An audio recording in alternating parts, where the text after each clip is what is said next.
Assalamualaikum warahmatullahi wabarakatuh. Perkenalkan, nama saya Untari dari kelas SI 6F dengan NIM 1914100067. Di sini saya akan mempresentasikan tugas UAS saya yang berjudul Manajemen Rantai Pasokan atau Supply Chain Management dan E-commerce. Pengelolaan rantai pasokan SCM Supply Chain Management. Pentingnya strategi SCM adalah Supply Chain Management berkaitan dengan siklus yang lengkap dari bahan mentah dan para supplier, kegiatan operasional di perusahaan tersebut, berlanjut ke distribusi sampai kepada konsumen. Hal penting yang menjadi dasar pemikiran pada konsep ini adalah mengoptimalkan nilai pada rantai pasokan yang berkaitan. Supply Chain Management merupakan pengelolaan berbagai kegiatan dalam rangka memperoleh bahan mentah, dilanjutkan kegiatan transformasi sehingga menjadi produk dalam proses, kemudian menjadi produk jadi dan diteruskan dengan mengirimkan kepada konsumen melalui sistem distribusi. Supply Chain Management antara lain meliputi penetapan, pengangkutan, pembayaran secara tunai atau kredit, supplier, distributor, dan pihak yang membantu transaksi, hutang piutang, pergudangan, pemenuhan pasaran, informasi mengenai ramalan permintaan, produksi maupun pengendalian persediaan. Supply Chain Management membantu strategi bisnis. Yang ketiga ada isu global tentang supply chain. Dalam pasar global, maka memperluas rantai pasokan yang dimiliki menjadi suatu tantangan strategis. Strategisnya adalah yang pertama, fleksibel. Cukup relatif terhadap bahan yang ada baik dari ketersediaan komponen, distribusi jalur, pengiriman, aturan, import dan nilai tukar. Menggunakan teknologi terupdate untuk jadwal dan pengelolaan pengiriman komponen pada produk akhir. Yang ketiga, ada staf yang mempunyai keahlian secara lokal mengenai cara menyikapi peraturan perdagangan, pengangkutan, penanganan konsumen, dan isu politik. Pentingnya pembelian atau purchasing. Strategi pembeli yang efektif merupakan sesuatu yang vital dalam konsep supply chain management, karena porsi terbesar dari pendapatan digunakan untuk melakukan pembelian. Kebutuhan akan strategi pembelian dan penerapan strategi itu mengarah kepada dibentuknya fungsi pembelian. Pembelian berarti memperoleh barang dan jasa. Tujuannya adalah yang pertama, membantu mengidentifikasi produk, barang, dan jasa yang dapat diperoleh secara eksternal. Yang kedua, mengembangkan, mengevaluasi, dan menentukan supplier, harga, dan pengiriman yang terbaik bagi produk, barang, dan jasa tersebut. Fokus pembelian. Pembelian terjadi di lingkungan operasi produk, barang, maupun jasa. Ada dalam lingkup operasi produk, barang, jasa, dan dalam lingkup jasa. Selanjutnya ada supply chain economics. Perdagangan besar maupun eceran membeli semua yang akan dijual, tetapi tidak demikian halnya untuk perusahaan manufaktur, karena banyak input yang diperlukan perusahaan untuk menghasilkan output. Supaya operasional berjalan efektif dan efisien, maka akan dihadapkan pada keputusan yang membuat atau pembeli serta konsep outsourcing. Yang pertama ada keputusan membuat atau membeli. Yang kedua ada outsourcing.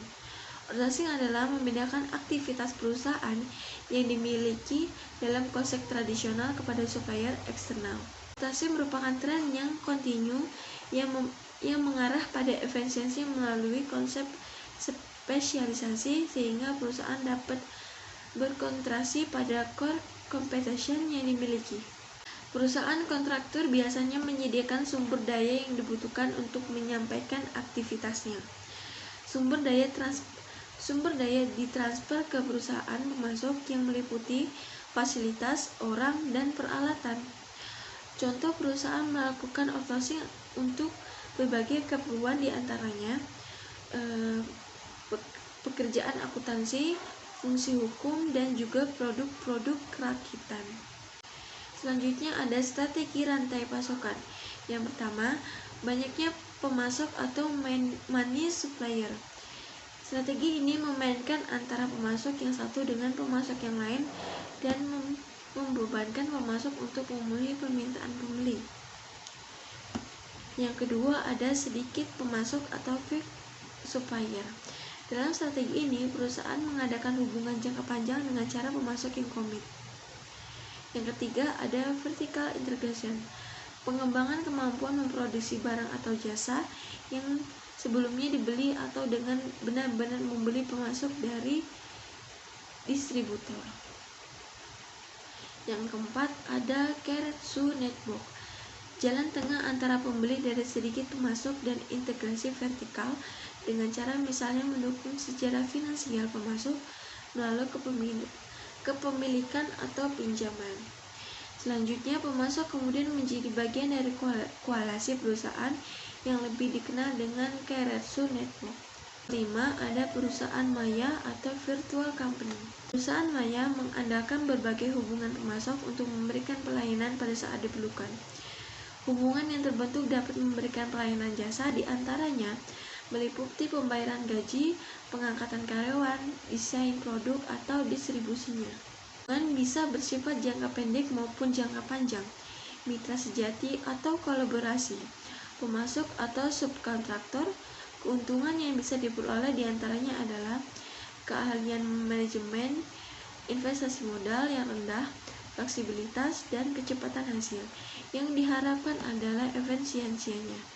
Selanjutnya ada pengelola rantai pasokan. Pada integrasi rantai pasokan, efisiensi terjadi suatu substansi yang kemungkinan siklus material yang berasal dari pemasok ke produk yang pergudangannya ke distribusi ke konsumen merupakan penempatan yang berbeda-beda dan seringkali berhubungan dengan organisasi yang independen. Oleh karena itu harus memperhatikan 3 hal, yaitu yang pertama mutual agreement on goal trust, dan yang ketiga competition organizational cultures. Selanjutnya adalah pemilihan vendor atau penjual. Fungsi operasi memerlukan adanya hubungan dengan vendor yang sempurna. Agar hubungannya tersebut efektif, maka perlu dilakukan 3 proses, yaitu evaluasi penjual. Tahap ini mencakup kegiatan pencarian penjual potensial dan penentukan kemungkinan penjual tersebut menjadi pemasok yang baik. Yang kedua ada pengembangan penjual. Memastikan bahwa penjual menghargai kebutuhan akan mutu dan kebijakan perolehan bahan baku. Yang ketiga ada negosiasi. Strategi negosiasi ini terdiri dari 3, yaitu yang pertama model harga berdasarkan biaya, yang kedua model berdasarkan harga pasar, yang ketiga perebutan tender. Selanjutnya ada internet purchasing, yaitu order dilakukan melalui komunikasi atau menyetujui katalog vendor yang didapat melalui internet untuk digunakan oleh karyawan dari perusahaan di bagian pembelian. Yang terakhir yaitu ada material management, adalah suatu pendekatan yang mencari efisiensi operasi melalui integrasi semua perolahan material, pergerakan dan aktivitas penyimpanan.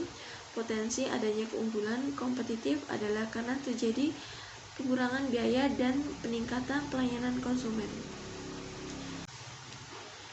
Baiklah, sampai di situ penjelasan dari saya. Jika ada salah kata dan perbuatan, saya mohon maaf, dan kepada Allah saya mohon ampun. Saya akhiri. Wassalamualaikum warahmatullahi wabarakatuh.